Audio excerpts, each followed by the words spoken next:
అందరికీ నమస్కారం. సో, భారతదేశంలో ప్రెజెంట్‌గా ఏం జరుగుతుంది? సో, ఏ ఏ రాష్ట్రాలలో ప్రెజెంట్‌గా ఏమేం విషయాలు జరుగుతున్నాయి? సో, వాటి గురించి ఒకసారి తెలుసుకునే ప్రయత్నం చేద్దాం. సో, మన దేశంలో ఇప్పటివరకైతే 28 రాష్ట్రాలు, 8 టెరిటోరియల్ అంటే యూనియన్ టెరిటరీస్ ఉండడం జరిగింది. సో, ఇందులో 3 యూనియన్ టెరిటరీస్ కూడా చీఫ్ మినిస్టర్స్ ఉంటారనమాట. సో, ఒకటి ఢిల్లీ, ఒకటి పుదుచ్చేరి, సో ఇంకోటి ఈ జమ్మూ కాశ్మీర్. సో, ఈ 3 స్టేట్లకు కూడా యూనియన్ టెరిటరీస్ కానీ చీఫ్ మినిస్టర్స్ ఉండడం జరిగిందనమాట. సో, మనం ముందుగా సౌత్ నుంచి స్టార్ట్ చేస్తే ఫస్ట్ మన తెలంగాణలో చూద్దాం ప్రజెంట్గా.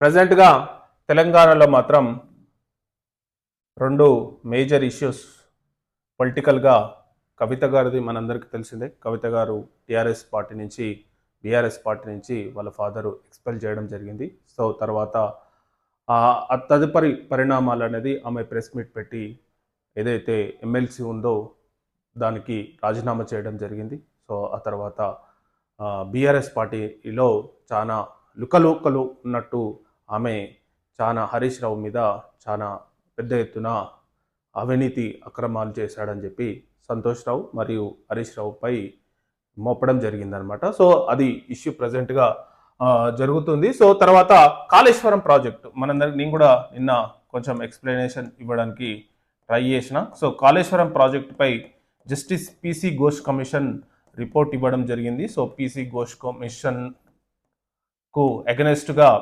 హరీష్ రావు మరియు కేసీఆర్ హైకోర్టును ఆశ్రయించడం జరిగింది. సో, హైకోర్టు తీర్పు మాత్రం పిసి ఘోష్ కమిషన్ను లెక్కలోకి తీసుకోవద్దు అని చెప్పి కరాఖండిగా తెలపడం జరిగింది. అంటే పిసి ఘోష్ కమిషన్ను పరిగణలోకి రైట్ నౌ పరిగణలోకి తీసుకోకుండా ఉండాలని చెప్పి తెలంగాణ ప్రభుత్వానికి మాత్రం తెలపడం జరిగింది. ఇది ఒక ఊరట కలిగించే విషయం, ముఖ్యంగా కేసీఆర్ గారికి మరియు హరీష్ రావు గారికి. ఇంకో విషయం ఏంటంటే నేషనల్ ఎన్డిఎస్ రిపోర్ట్ ఆధారంగా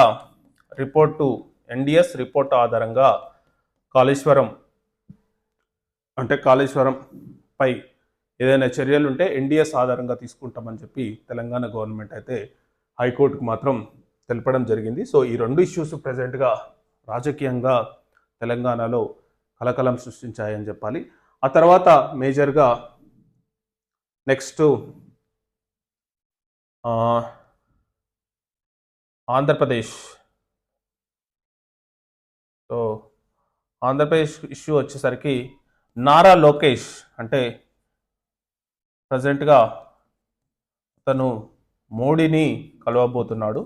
సో, ఇక్కడ మేజర్గా లిక్కర్ కేసు అనేది చాలా ప్రధానంగా ఉంది ఆంధ్రప్రదేశ్లో. సో, మునుపటి ప్రభుత్వం ఏదైతే జగన్మోహన్ రెడ్డి ప్రభుత్వం ఉందో లిక్కర్లో అవినీతి అక్రమాలు చేశారని చెప్పి వాళ్ళపై కూడా చర్యలు తీసుకోవాలని చెప్పి వాళ్ళపై కూడా సిట్ రిపోర్టు ఇవ్వడం జరిగింది. సో, అది ఇష్యూ అనేది పెద్దగా జరుగుతుంది. సో, ఆ ఇష్యూలో మూలంగానే నారా లోకేష్ అది ప్రైమ్ మినిస్టర్ మోడీని కలవబోతున్నాడా అని చెప్పి చాలామంది అనుకుంటున్నారు. సో, అదొక ఇష్యూ నడుస్తుంది ప్రజెంట్గా. తెలంగాణలో మాత్రం కాళేశ్వరం, ఆంధ్రప్రదేశ్లో లిక్కర్ కేసు. సో, 2 అవినీతి కేసులే. సో, ఇవి ప్రజెంట్గా ఆ 2 స్టేట్లలో జరుగుతున్న ఇష్యూస్. నెక్స్ట్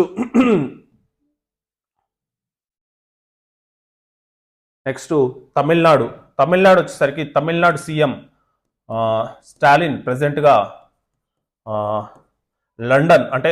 లండన్ ట్రిప్లో ఉండడం జరిగింది. సో, అతను లండన్కి వెళ్ళడం జరిగింది. లండన్కి వెళ్ళి అక్కడ మినిస్టర్స్ను వాళ్ళను కలవడం జరిగింది. సో, ఆక్స్ఫర్డ్ యూనివర్సిటీలో ఒక స్పీచ్ కూడా ఇవ్వనున్నట్టు అయితే సమాచారం. సో, ఇక్కడ తమిళనాడులో టీవీకే పార్టీ విజయ్ స్థాపించిన టీవీకే పార్టీ చాలా బలోపేతం అవుతుందని చెప్పి చాలామంది చెప్తున్నారు. చాలామంది సర్వేస్ కూడా ఇది ఏఐడిఎంకేకు రిప్లేస్గా రాబోతుందా అన్నట్టుగా టీవీకే పార్టీ ఎదగబోతుందని సమాచారం. ఇక్కడ ఏఐడిఎంకేకు మేజర్ మైనస్ ఏమైపోతుందంటే ఇక్కడ బీజేపీతోని పొత్తు పెట్టుకోవడం జరుగుతుంది. మైనస్ అంటే ఐ మీన్ తమిళనాడులో కొంచెం బీజేపీది కొంచెం అంతంత ప్రభావం ఉంటుంది. కాకపోతే దాన్ని ముందుకు తీసుకెళ్లాలని వాళ్ళు చాలా మంది ట్రై చేస్తున్నారు. సో ఏఐడిఎంకేకి బీజేపీకి పొత్తు ఉండడం వల్ల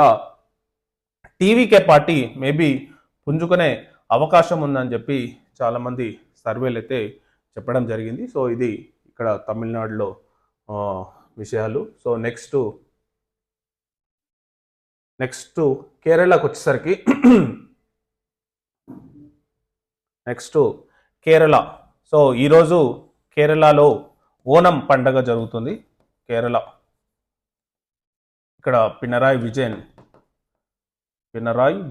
సీఎం, ఇక్కడ Kerala CM communist party. So ఇక్కడ ఓనం పండగ ఈరోజే జరుగుతుంది. ఓనం అంటే అది కేరళలో ద బిగ్గెస్ట్ పండుగ అనమాట. సో మలయాళీలకు చాలా పెద్ద పండుగ. ఇప్పుడు సో మనకు దసరా ఎలాగనో, ఆంధ్రప్రదేశ్ వాళ్ళకు సంక్రాంతి ఎలాగనో, సో వాళ్ళకు ఓనం పండుగ అలాగా. సో ఈరోజు ఓనం పండుగ జరుగుతుంది కేరళలో. ఇంకొకటి ఏంటంటే ఈ ఓనం పండుగ రోజు అక్కడ రైతులు ఒక ప్రొటెస్ట్ చేయడం జరుగుతుంది అనమాట. దేని గురించి అంటే అక్కడ ఏదైతే కమ్యూనిస్ట్ పార్టీ సిపిఎం పార్టీ ఏదైతే ప్రామిస్ చేసిందో, అంటే క్రాప్ లోన్స్ కానీ రైతులకు ఇవ్వాల్సిన సబ్సిడీలు కానీ అవి ఇవ్వట్లేదని చెప్పి ఎడుప్పల్ అనే జిల్లాలో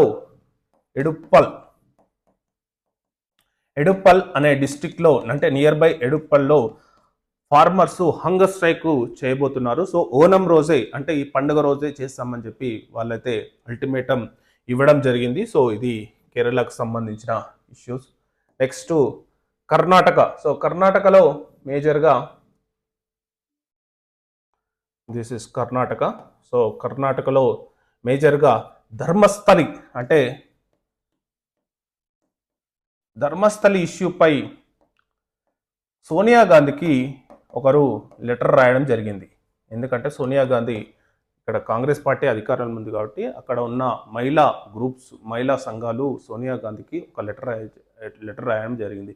ఏంటంటే ఇన్నోసెంట్ మహిళలు ధర్మస్థలి దగ్గర చనిపోవడం జరిగింది. సో దీనిపై గవర్నమెంట్ ఇంకా స్ట్రిక్ట్గా విచారణ చేయాలని చెప్పి ఆమెకైతే సోనియా గాంధీకి మాత్రం లెటర్ రాయడం జరిగింది. ఇంకొక విషయం ఏంటంటే ఇక్కడ రాజకీయంగా చూస్తే ఇక్కడ deputy CM DK Shivakumar and CM వచ్చేసి సిద్ధరామయ్య. సో వీళ్ళిద్దరికీ రైవాలిటీ నడుస్తుందని చెప్పాలి. సో వీళ్ళిద్దరికీ అంతగా పొసగట్లేదని సమాచారం. ఇంకొక విషయం ఏంటంటే ఇక్కడ కాంగ్రెస్ నాయకులు సీనియర్ ఒక కాంగ్రెస్ నేత బీజేపీలోకి వెళ్ళడం జరిగిందనమాట. సో కాంగ్రెస్లో కొంచెం పార్టీ పరంగా కాంగ్రెస్ పార్టీ కొంచెం ఇష్యూస్ తమ సొంత నేతల వల్లనే ఇష్యూస్ నడుస్తున్నాయి. సో దానివల్ల కొందరు కాంగ్రెస్ నాయకులు బీజేపీలోకి వెళ్ళడం జరిగింది. ఇదంతా డికే శివకుమారే చేపిస్తున్నాడు అని చెప్పి బ్యాక్గ్రౌండ్గా ఒక సిద్ధరామయ్య వర్గీయులు చెప్తున్నారు. ఎందుకంటే డికే శివకుమార్ రీసెంట్గా ఒక అసెంబ్లీలో ఆర్ఎస్ఎస్ యాంథమ్ పాడడం జరిగింది. సో దానిపై అందరు ఏంటంటే ఇతను బీజేపీకి అటాచ్డ్గా అయిపోతున్నాడు, సో అతనే బీజేపీలోకి పంపిస్తున్నాడని చెప్పి డికే శివకుమార్ పై ఆరోపణలు మాత్రం రావడం జరిగింది. సో ఇది ఒక పొలిటికల్ ఇష్యూ అనమాట. సో ఇది ఇంకొకటి ఏంటంటే రామ్ చరణ్ పెద్ది సినిమా షూటింగ్ మైసూర్లో జరుగుతుంది. సో మైసూర్లో రామ్ చరణ్ పెద్ది సినిమా షూటింగ్ జరుగుతుంది. ఆ షూటింగ్లో భాగంగా కర్ణాటక సీఎం సిద్ధరామయ్యను కలవడం జరిగిందనమాట. సో ఇది కర్ణాటకకు సంబంధించి. నెక్స్ట్ ఇక్కడ గోవా. సో గోవాలో రీసెంట్గానే మనందరికీ తెలిసిందే తెలుగువాడైన అశోక్ గజపతిరాజు గవర్నర్గా అపాయింట్ చేయడం జరిగింది. సో ఇది సెంట్రల్ గవర్నమెంట్. సో అతను ప్రమాణ స్వీకారం కూడా చేయడం జరిగింది. ఇప్పుడు గోవాకు గవర్నర్ ఎవరంటే మన ఆంధ్రప్రదేశ్ చెందిన అశోక్ గజపతిరాయ్. సో నెక్స్ట్ మహారాష్ట్రలో ఒక 2 ఇష్యూస్ మేజర్గా ప్రజెంట్గా ఉన్నాయి. ఒకటి ఏంటంటే మనోజ్ జారింగ్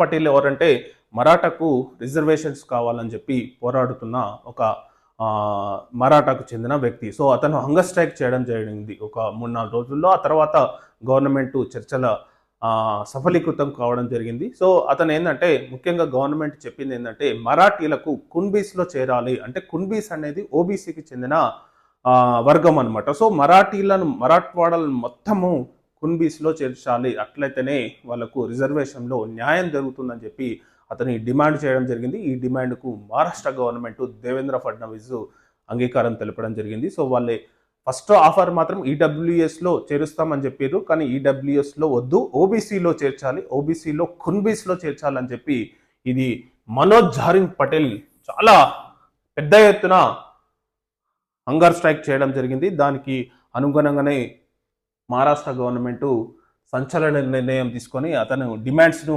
అంగీకరించడం జరిగింది. సో నిమ్మరసం ఇచ్చి అతను హంగర్ స్ట్రైక్ కూడా విరమించడం జరిగింది. ఇంకొకటి ఏంటంటే మహారాష్ట్ర డిప్యూటీ చీఫ్ మినిస్టర్ అయిన నేషనలిస్ట్ కాంగ్రెస్ పార్టీ ప్రెసిడెంట్ అయిన అజిత్ పవార్ ఒక వివాదాస్పదమైన వ్యాఖ్యల్లో ఇరుక్కోవడం జరిగింది. అతను ఎస్పీకి, ఒక మహిళా ఎస్పీకి ఫోన్ చేసి డైరెక్ట్గానే బెదిరించడం జరిగింది.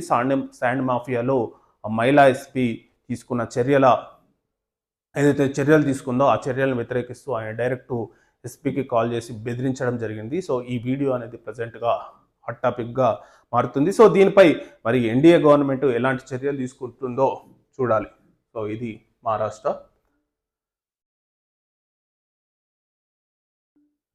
నెక్స్ట్ గుజరాత్ వచ్చినట్టయితే ప్రజెంట్గా గుజరాత్లో వైబ్రెంట్ గుజరాత్ అని ఒక ప్రోగ్రామ్ మనందరికీ తెలిసిందే. వైబ్రెంట్ గుజరాత్ అంటే ప్రజెంట్గా ప్రపంచ దేశాల నుంచి భారతదేశ అన్ని రాష్ట్రాల నుంచి ఒక ఇన్వెస్ట్మెంట్ ప్రోగ్రామ్ అనమాట. సో అది ఎప్పుడు ప్రతి ఇయర్ గుజరాత్లో జరుగుతుంది. కాకపోతే ఇప్పుడు ఒక రీజినల్గా తీసుకున్నారనమాట. రీజినల్ వైబ్రెంట్ గుజరాత్ ప్రజెంట్గా ఢిల్లీలో జరుగుతుంది.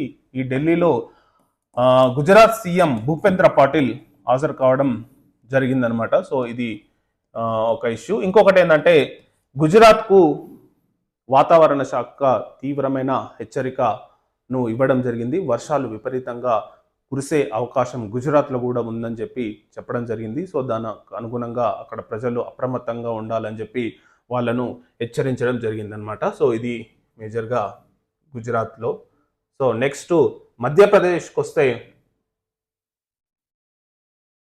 సో మధ్యప్రదేశ్లో ఒక మేజర్ ఇష్యూ బయటికి రావడం జరిగింది. ఎంత దారుణమైన విషయం అంటే ఎలుకలు ఒక ఇద్దరు చిన్నపిల్లల్ని కొరికి చంపడం జరిగింది ఒక గవర్నమెంట్ హాస్పిటల్లో మేబీ ఇది గవర్నమెంట్ అది ప్రైవేట్ అనేది తర్వాత, కానీ ఒక హాస్పిటల్లో ఎలుకలు ఇద్దరు చిన్నపిల్లల్ని కొరికి చంపడం జరిగింది. ఇది నిజంగా ఒక అనాగరికమైన ఒక దారుణమైన చర్య. సో అక్కడ చీఫ్ మినిస్టర్ వచ్చేసి Mohan Gandhi, so deputy chief minister Rajeev Shukla, health minister కూడా. సో రాజీవ్ శుక్లా అనమాట, ఇమీడియట్గా శుక్లా ఇతను హెల్త్ మినిస్టర్. సో ఖచ్చితంగా సీరియస్ కన్సర్న్ అయితే తీసుకోవాలి. ఎందుకంటే ఒక ఎలుకలు ఒక చిన్నపిల్లల్ని కొరికి చంపడం ఏంది? హాస్పిటల్ ఇలా ఉంది, నాసిరకం హాస్పిటల్స్. సో ఇప్పటికి కూడా మరి వాటిపై ఖచ్చితంగా చర్యలు తీసుకోవాలని చెప్పి చాలామంది కోరుతున్నారు. సో దీనిపై రాహుల్ గాంధీ ట్వీట్ కూడా చేయడం జరిగిందనమాట. సో ఇది ఒక మేజర్ ఇష్యూ. సో ఇది మధ్యప్రదేశ్లో ఇప్పుడు ప్రజెంట్గా జరుగుతుంది అనమాట. నెక్స్ట్ వచ్చేసరికి నెక్స్ట్ ఛత్తీస్గఢ్లో దేవ్ అంటారు. సో ఇతను చీఫ్ మినిస్టరు. సో ప్రజెంట్గా ఛత్తీస్గఢ్లో నక్సలిజం ఇష్యూ అనేది మారిపోతుంది, మానగొడతామని చెప్పి అమిత్ షా ప్రకటించడం జరిగింది. కానీ ఇష్యూస్ మాత్రం ఇంకా కూడా అక్కడ భయంకరంగా ఉండడం జరుగుతుంది. అక్కడ ఆదివాసీలు నక్సల్స్ చేతిలో మరియు పోలీసుల చేతిలో పూర్తిగా నలిగిపోవడం జరిగింది. సో ఇక్కడ నక్సల్స్ ఏం చేశారంటే ఒక ఇద్దరిని అనామకులను ఇన్ఫార్మర్ల పేరుతో చంపడం జరిగింది ఇక్కడ నక్సల్స్. మరియు ఒక ఇద్దరు ముగ్గురు టీచర్స్ను కూడా కిడ్నాప్ చేయడం జరిగింది. మరియు ఇంకొక విషయం ఏంటంటే 20 నక్సల్స్ ఇక్కడ సరెండర్ కూడా కావడం జరిగింది. 4 నక్సల్స్ చనిపోవడం జరిగింది. ఇప్పుడు ఇక్కడ ఈ స్టేట్ చూస్తే మేజర్గా ఈ నక్సల్స్ ఇష్యూ అనేది ఒక పెద్ద మేజర్ ఫ్యాక్టర్గా ఛత్తీస్గఢ్కు రావడం జరిగింది. ఇంకొకటి ఏంటంటే వీళ్ళు మైనింగ్ మీద కూడా కొన్ని కంపెనీస్ను ఇన్వెస్ట్మెంట్ చేయాలని చెప్పి మైనింగ్ దాంట్లో చేస్తున్నారు. ఇంకొక విషయం ఏంటంటే ఈడీ ఇదివరకు ఏదైతే భూపేష్ బఘేల్ ఉంటే ex chief minister, Congress chief minister Bhupesh Baghel ఉంటే అతని కొడుకు అరెస్ట్ కావడం జరిగింది ఈడీ రైట్స్లో. అక్రమంగా ఆస్తులు సంపాదించాడన్న నెపంతో అతన్ని ఈడీ అరెస్ట్ చేయడం జరిగింది. అతని పేరు చైతన్య బఘెల్ అనమాట. సో ఇది ఛత్తీస్గఢ్లో మేజర్గా ఇష్యూ ఇది నడుస్తుంది. నెక్స్ట్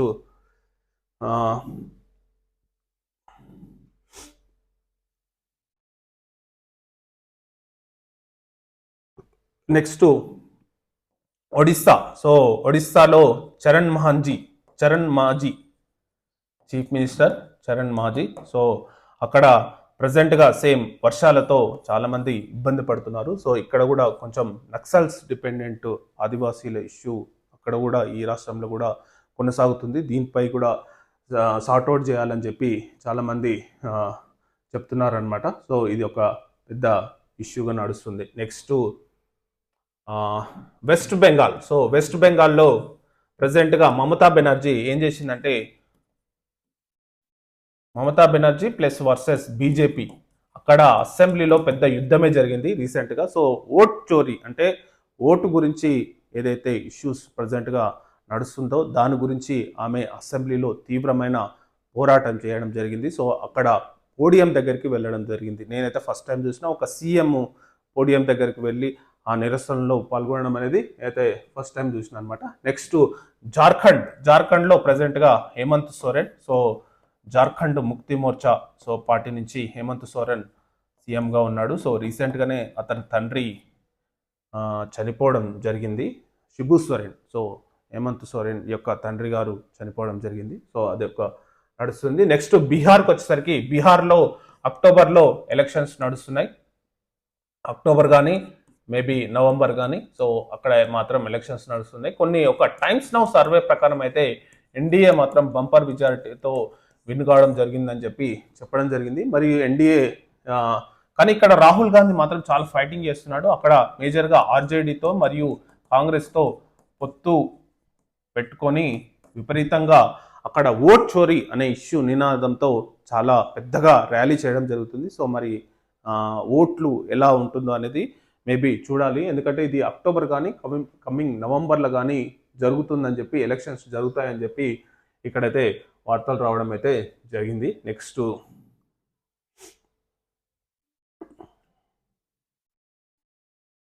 బీహార్ తర్వాత ఉత్తరప్రదేశ్లో విపరీతంగా వర్షాలు మాత్రం విపరీతంగా కురవడం జరుగుతుంది. యమునా నది చాలా తీవ్ర రూపంగా ప్రవహిస్తుంది.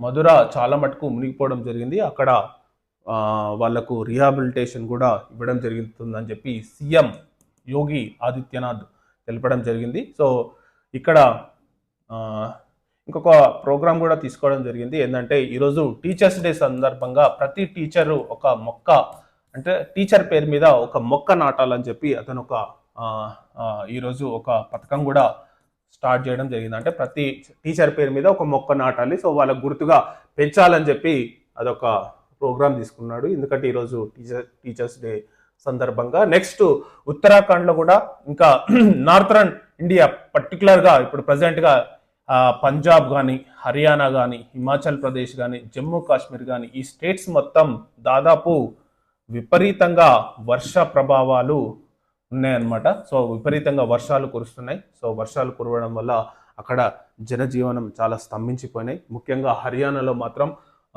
గుర్గాంలో దాదాపు చాలా మటుకు మునిగిపోయిందని చెప్తున్నారు. మొన్న రీసెంట్గా దాదాపు 7-8 కిలోమీటర్ల ట్రాఫిక్ అనేది చాలా విపరీతంగా ఉంది. సో ఇది ఒక పెద్ద ఇష్యూ ఈ స్టేట్స్లో. ముఖ్యంగా పంజాబ్లో మాత్రం చాలా విపరీతంగా వర్షాలు పడడం జరిగింది. సో అక్కడ భగవంత్ సింగ్ మానే మరియు అరవింద్ కేజ్రీవాల్ మరియు వ్యవసాయ శాఖ మంత్రి శివరాజ్ సింగ్ చౌహాన్ చాలా మంది విజిట్ చేయడం జరిగింది పర్టికులర్గా పంజాబ్కు. సో హర్యానాలో కూడా చాలా మటుకు వర్షాలు కురుస్తున్నాయి. సో ఉత్తరాఖండ్లో మాత్రం కొండ చర్యలు విరిగిపడుతున్నాయి. సో ముఖ్యంగా దీనివల్లనే కేదార్నాథ్ యాత్ర కూడా ఇక్కడ స్టాప్ చేయడం జరిగింది. సో ఏదైనా దేవాలయాల యాత్ర ఉంటే ఇమీడియట్గా మానుకోవాలని చెప్పి చాలా మంది సూచించడం జరుగుతుంది. సో ఇది ప్రజెంట్గా ఈ నార్థరన్ స్టేట్స్. నెక్స్ట్ ఈస్టర్న్ స్టేట్స్కి వచ్చేసరికి ముఖ్యంగా ప్రైమ్ మినిస్టర్ మణిపూర్, ఇక్కడ మనం చూస్తే మణిపూర్లో ఇంకా రాష్ట్రపతి పాలన ఉంది. సో రాష్ట్రపతి పాలనను ఇంకా ఎక్స్టెండ్ చేయడం జరిగింది. So next